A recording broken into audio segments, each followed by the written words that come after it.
विद्यार्थियों, आप सबका टेक्सएनडी चैनल पर स्वागत है। आज हम लोग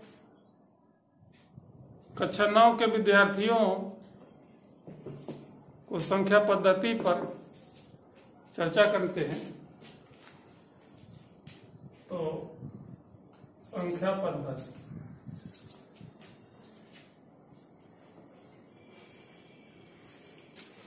ध्यान है, इस संख्या की जो पद्धति का प्रारंभ हुआ आदिमानवों को भी अपने कबीले में, अपने परिवार में, अपने पशुओं को गिनने की जरूरत पड़ी होगी।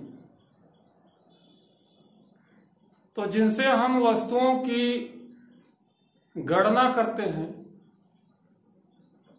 उनको हम प्राकृतिक संख्या कहते हैं, नेचुरल नंबर। तो प्राकृतिक संख्या पद्धति में हम लोग सर्वप्रथम प्राकृतिक संख्या की चर्चा करते हैं, जिसे हम लोग कैपिटल एन से प्रदर्शित करते हैं।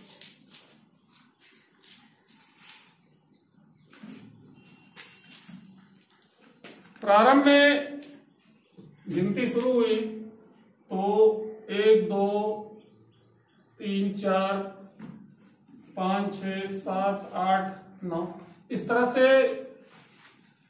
मानव को आगे की संख्याओं के लिए और चिन्हों की जरूरत पड़ती थी।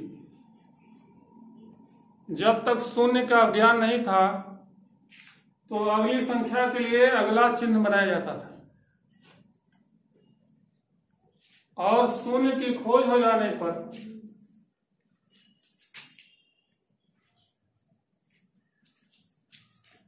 उसके साथ मिलकर जो संख्या बनी उसे हम लोग पूर्ण संख्या बोलते हैं। इसे हम W से प्रदर्शित करते हैं। शून्य की खोज हो जाने से संख्याओं को लिखना आसान हो गया।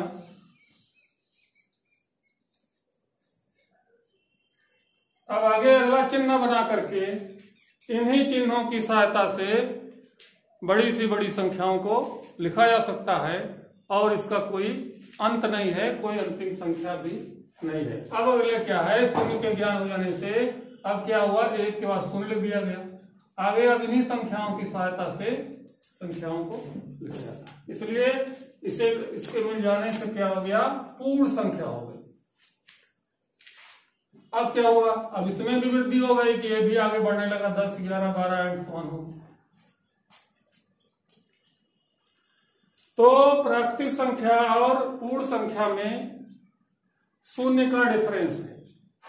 जो नेचुरल नंबर है वह 1 से शुरू होता है और इसका कोई अंत नहीं है। प्रथम अंक 1 है, और पूर्ण संख्या में 0 से प्रारंभ होता है और बाकी संख्याएं उसके बाद की जो है वो प्राकृतिक संख्याएं हैं।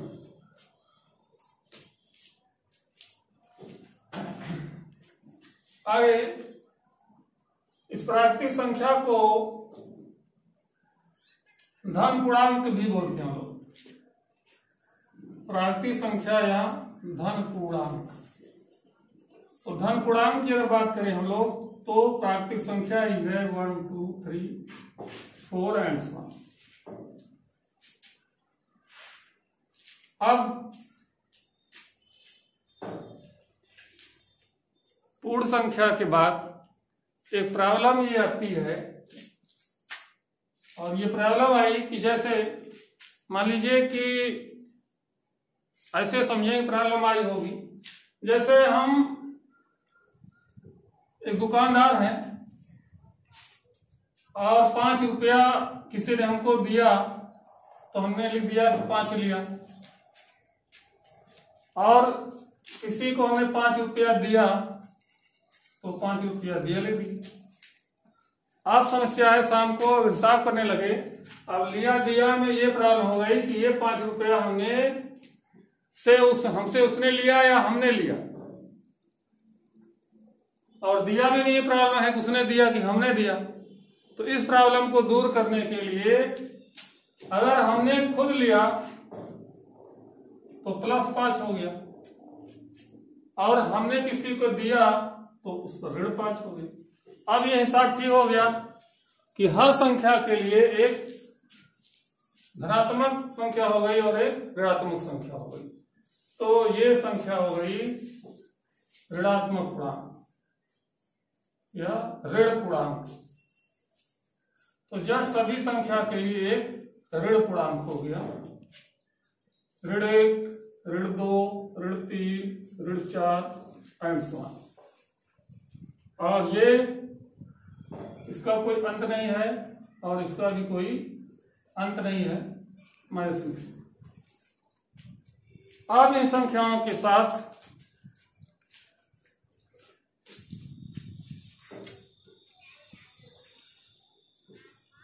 हम इसे संख्या रेखा पर प्रस्तुत करते हैं।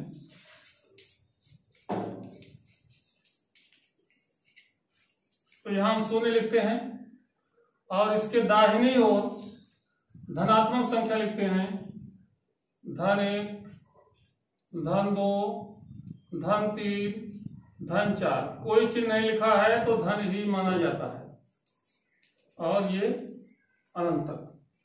और इधर 0 के बाएं ओर की जो संख्या है वो ऋण चिन्ह के साथ लिखी जाती है, ऋण 1, ऋण 2, ऋण 3, ऋण 4 और -1।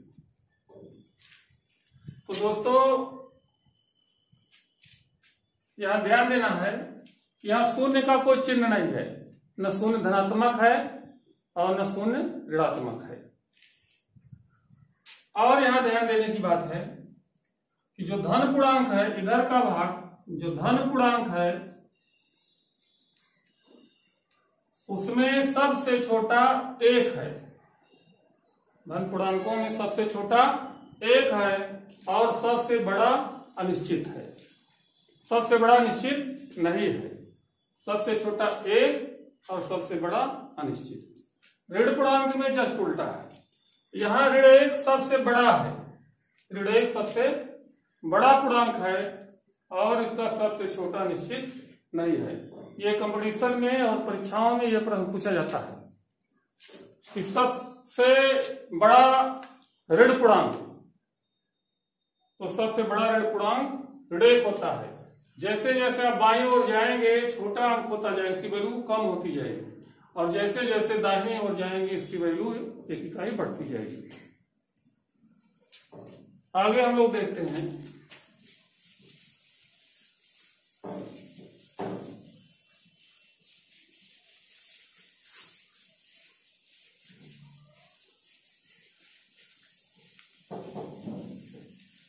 सम संख्या।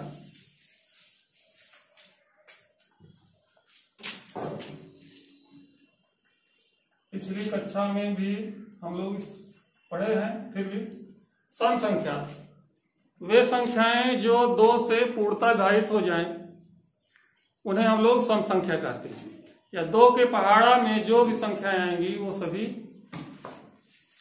सम संख्या होंगी। 2, 4, 6, 8, इस तरह से 20, 22, 24, 26। इन 2 से जितनी संख्याएं विभाजित हो जाएंगी पूर्णतः, 2 से भाग देने पर शेषफल 0 आ जाएगा, वो सभी क्या है? सम संख्या है। विषम संख्या। अब प्राकृतिक संख्या में से हम सम संख्याओं को अलग कर दें तो शेष जो बचेगा वह विषम संख्या है। या हम कह सकते हैं कि वे संख्याएं जो 2 से पूर्णतः विभाजित नहीं होंगी वो विषम संख्याएं हैं। 1, 3, 5, 7, 9 एंड सो ऑन। अगली संख्या है अभाज्य संख्या।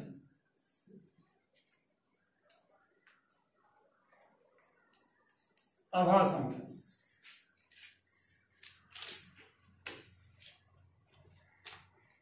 वे संख्याएं जो एक और स्वयं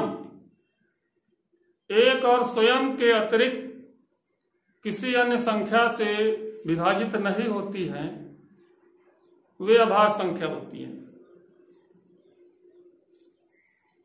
या हम ऐसे कह सकते हैं एक से बड़ी, क्योंकि इसमें एक गलती होती है कि अभाज्य संख्या की सूची में हम गलती कर देते हैं कि एक से शुरू कर देते हैं। तो आप इसको ऐसे परिभाषा याद करिए तो ये गलती नहीं होगी कि एक से बड़ी मीन्स यहां है कि एक को छोड़ करके, एक से बड़ी वे संख्याएं जो दो से, स्वयं से और एक के अलावा किसी से विभाजित ना हो, वो अभाज्य संख्या कहलाती है। तो 2, 3, 5, 7, 11, 13 ऐसा ध्यान देंगे। यहाँ इंपॉर्टेंट चीज है कि हम लोग यहाँ गलती कर जाते हैं कि यहाँ एक भी लिख देते हैं। एक आप कभी भी अभाज्य संख्या की सूची में नहीं लिखेंगे। पहली अभाज्य संख्या की क्या है? 2 है। 2 में एक विशेषता और है, ये कई बार परीक्षाओं में प्रश्न पूछा गया है कि ये जो 2 है वह सम संख्या भी है और अभाज्य संख्या भी है। यानी कि 2 एक ऐसी संख्या है जो सम भी है, अभाज्य भी है और प्राकृतिक संख्या भी है। तो आप ध्यान रखेंगे कि अभाज्य संख्या की सूची में या सबसे छोटी अभाज्य संख्या पूछा जाए आपसे तो आप 2 बताएंगे, एक बताने की गलती आप नहीं करेंगे। भाज्य संख्या, भाज्य संख्या में भी आपको ध्यान देना है कि भाज्य संख्या की भी सूची में एक नहीं है। यहां भी आप ये ध्यान रखेंगे कि एक से बड़ी वे संख्याएं जो एक और स्वयं के अतिरिक्त किसी अन्य संख्या से विभाजित हो जाए। तो पहली और सबसे छोटी जो भाज्य संख्या है वह है 4, 4, 6, 8, 9, 10 ऐसा। मीन्स यहां भी आप ध्यान देंगे कि एक को सूची में शामिल नहीं करेंगे, 2, 3 नहीं होंगे। सबसे छोटी भाज्य संख्या क्या होगी? 4 होगी।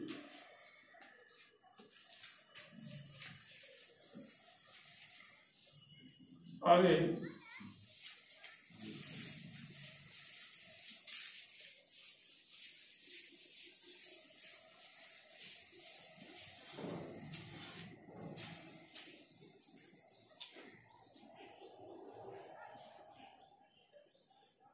परिमेय संख्या।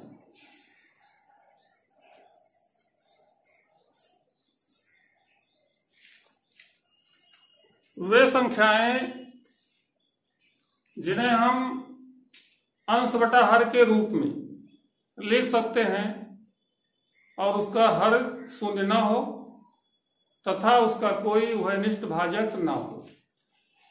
या हम इसको ऐसे लिख सकते हैं कि वे संख्याएं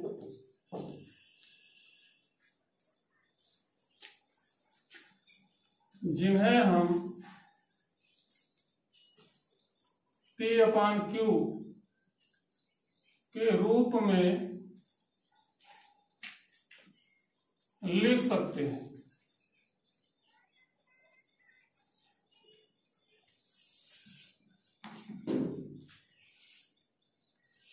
और Q does not equal to 0 means हर का मान शून्य ना हो तथा P और Q का कोई उभयनिष्ठ भाजक ना हो।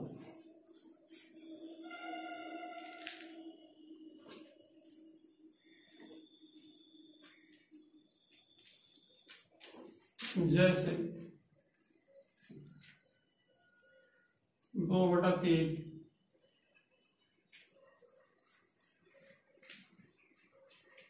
1/7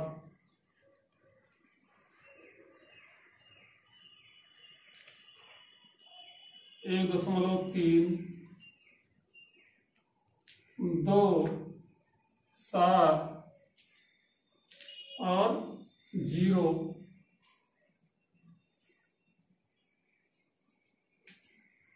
1.333 एड्स 1, 2.34 3.4 एड्स 1।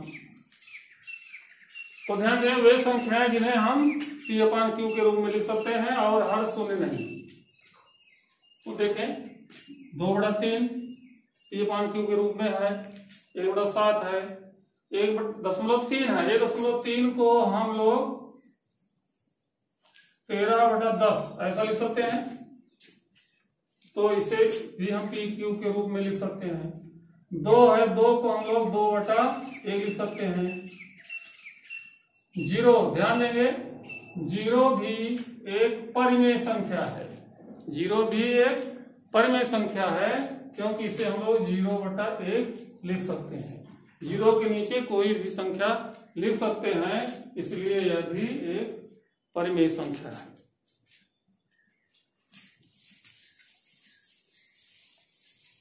क्या देखें 1 के बाद जो संख्या है उसमें 3 की पुनरावृत्ति हो रही है,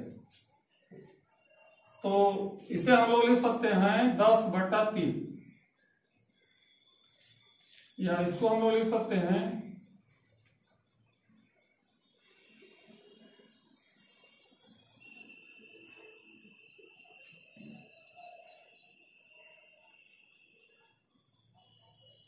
4/3। देखें 3 से बाद 1 बढ़ जाएगा, 10 बढ़ाएंगे 1 बचेगा, 0 10 हो जाएगा, 3 3 का 9, फिर शेष 1 बचेगा, फिर 3। अब इस तरह हम भाग देते जाएंगे, शेष पर शून्य नहीं आएगा और दशमलव के बाद का जो भागफल आ रहा है उसमें एक निश्चित अंक 3 की पुनरावृत्ति हो रही है। तो ऐसे दशमलव भिन्न जिसमें दशमलव के बाद की संख्या में पुनरावृत्ति हो, वह 1 अंकी भी हो सकती है, 2 अंकी हो सकती है, उससे अधिक भी अंकी हो सकती है। जैसे यहां देखें कि दशमलव के बाद 3 4 2 अंकों की पुनरावृत्ति हो रही है। तो ऐसे भी दशमलव भिन्न परिमेय संख्या होंगी।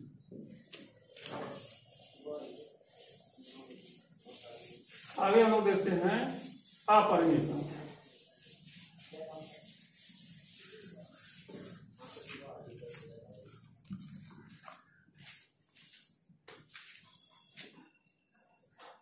अपरिमेय संख्या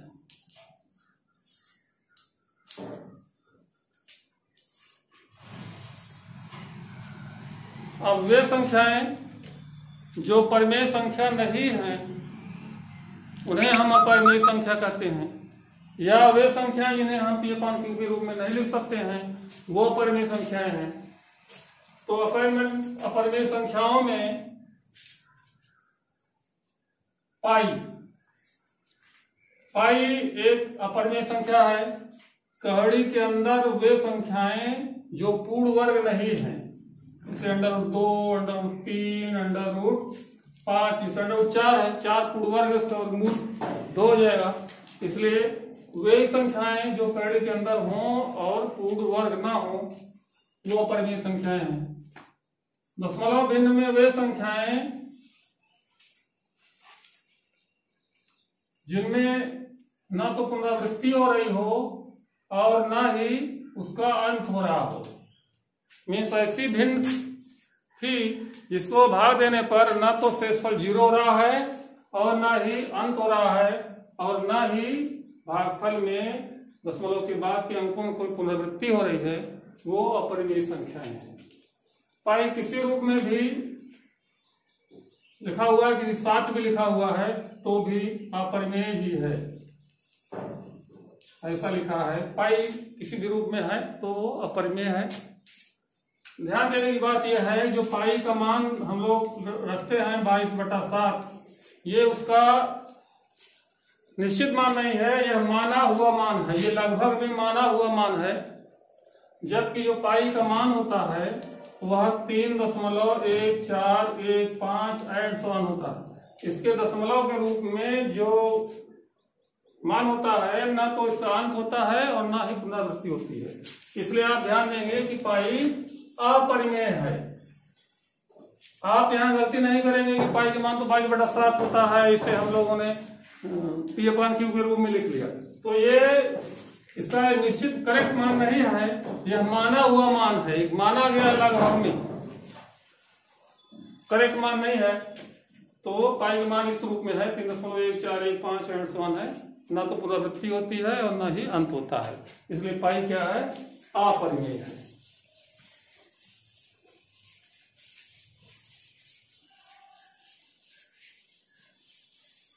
अब आगे हम लोग देखते हैं, यहां दो ग्रुप हो रहा है, एक परिमेय और एक अपरिमेय।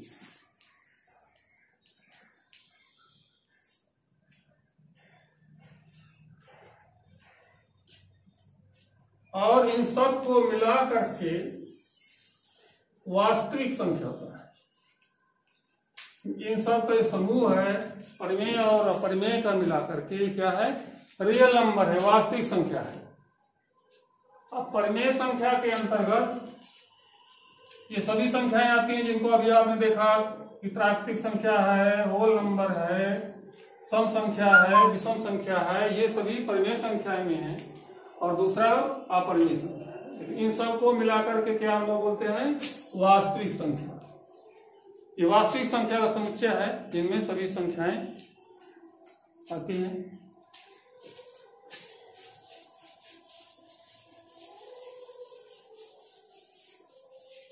तो अब हमको इन विचार करना है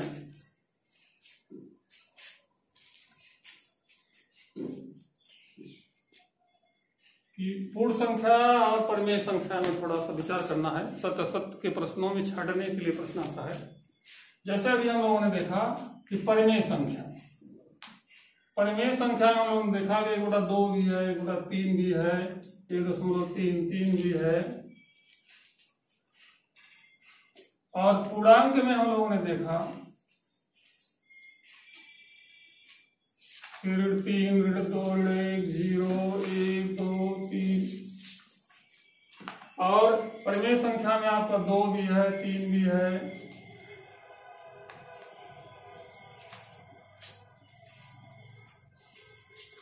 अब यहां हम लोगों को देखना है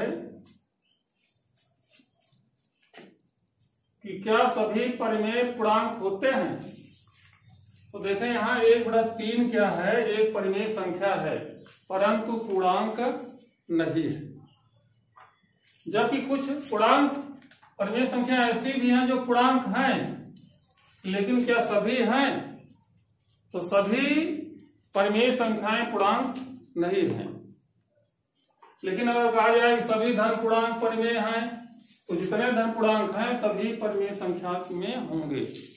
तो यहाँ सत्य असत्य छांटने के लिए कथन आएगा। जो कहा जाए क्या सभी परिमेय पूर्णांक हैं, तो आप कहेंगे नहीं।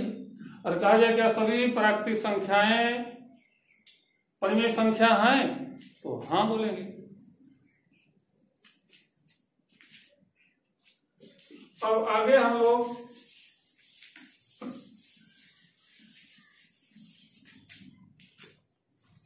यह देखेंगे कि दो परिमेय संख्याओं के बीच में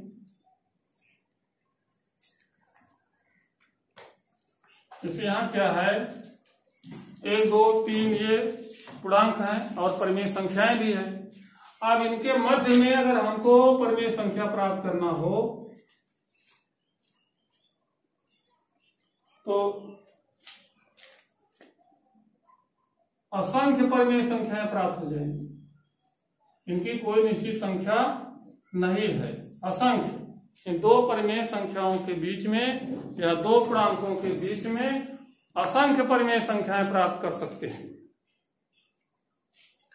अब इसके प्राप्त करने के विभिन्न ढंग हो सकते हैं। बहुत सीधा ढंग तो यह है इसको जोड़ करके आधा कर दो, 1/2 कर दो, 3/2। यहाँ जो प्राप्त हुआ 1.5 या 3/2, इसके बीच में हो गया, ये क्या है 3/2, इसके बीच में एक परिमेय संख्या है। इस तरह से एक से अधिक प्राप्त करना है, एक प्राप्त करने के बाद इन दोनों को जोड़ करके 2 से भाग दीजिए या किसी भी संख्या से भाग दीजिए।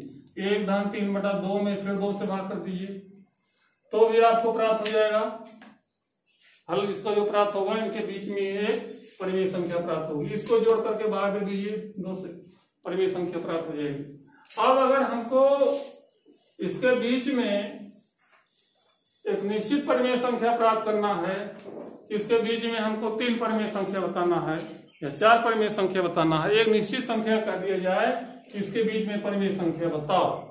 तो अगर हमको इसको बीच में असंख्य हो सकती है, असंख्य परिमेय संख्या होंगी, लेकिन अगर हमको निश्चित कर देते परिमेय संख्या बताओ, तो हम एक समान दूरी पर परिमेय संख्या हम बताना चाहेंगे कि यहां से इसकी जो रेंज होगी, इसकी रेंज होगी, समान ही रहे। तो उसके लिए हम लोग देखें, जैसे 3 और 5 के बीच में, 3 तथा 5 के मध्य 4 परिमेय संख्या याद करो। प्रश्न हो गया कि 3 और 5 के मध्य में 4 परिमेय संख्या ज्ञात करो। तो 4 परिमेय संख्या ज्ञात करने के बहुत से ढंग हैं, लेकिन हम वो ढंग देखते हैं जिसमें जो 3 और 5 के बीच में परिमेय संख्याएं 4 प्राप्त हो, उन सब के बीच में अंतर भी बराबर हो। तो देखें, हम छोटी वाली संख्या को a मान लेते हैं और बड़ी वाली संख्या को b मान लेते हैं, और जितनी संख्याएं कुल प्राप्त करना है हमको हम m मान लेते हैं। अब हम प्राप्त करते हैं सर्वांतर। देखें, सर्वांतर, इससे यह फायदा होगा कि अगली कक्षा में, जब कक्षा 10 में आ जाएंगे, तो वहां समांतर श्रेणी पढ़ना पड़ेगा। वहां समांतर श्रेणी में ये काम में आएगा, और यहाँ भी आपको एक आइडिया रहेगा कि जो हम संख्याएं इसके बीच प्राप्त कर रहे हैं, उनके बीच का जो अंतर है वो समान है। तो सर्वांतर इसको हम लोग डी से प्रदर्शित करते हैं, और इसका सूत्र हो जाता है कि b माइनस ए, बड़ी संख्या माइनस छोटी संख्या बटा जितनी परिमेय संख्या निकालना उसमें एक जोड़ देते हैं। तो देखें, 5 माइनस 3/4 धन 1 बराबर 2/5, 2/5 प्राप्त होंगे। अब देखें,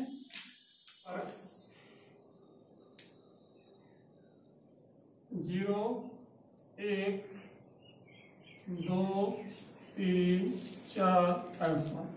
अब देखें, 3 और 4 के बीच जो 4 परिमेय संख्याएं प्राप्त होने जा रही हैं, उसमें इस सूत्र से विशेषता रहेगी कि इनके बीच की जो दूरियां हैं वो समान रहेंगी, और इनके नाम अगर हम दे दें A1, इसका नाम A2, अगले का नाम A3 और अगले का नाम A4, तो अब इनकी वैल्यू प्राप्त करने के लिए A1 बराबर A प्लस D में छोटी संख्या में हम इस सर्वांतर को जोड़ देते हैं 2/5। अब वो जोड़िए, 5 के 15 2 17/5। दूसरी जो A2 होगी A प्लस 2D, सर्वांतर का 2 गुना करके जोड़ दीजिए। पहले में A1 में 1D, दूसरे में 2 में 2D, तो क्या हो गया 3 प्लस 2 इंटू 2/5 बराबर 3 प्लस 4/5। 5 के 15 4 19/5। अगला A3 A प्लस 3D, तो क्या हो गया 3 धन 6/5। अब क्या हो जाएगा 5 3 15 6 21/5। अगला हो जाएगा A4 का हो जाएगा 3 प्लस 8/5 बराबर हो गया 8 3 24 24 8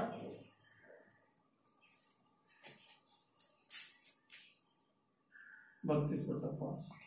तो ये जो संख्याएं प्राप्त हुई, ये तो इनके 3 और 4 के बीच में है ही, साथ ही जो है इनका जो सर्वांतर है, अंतर है, वो भी बराबर है।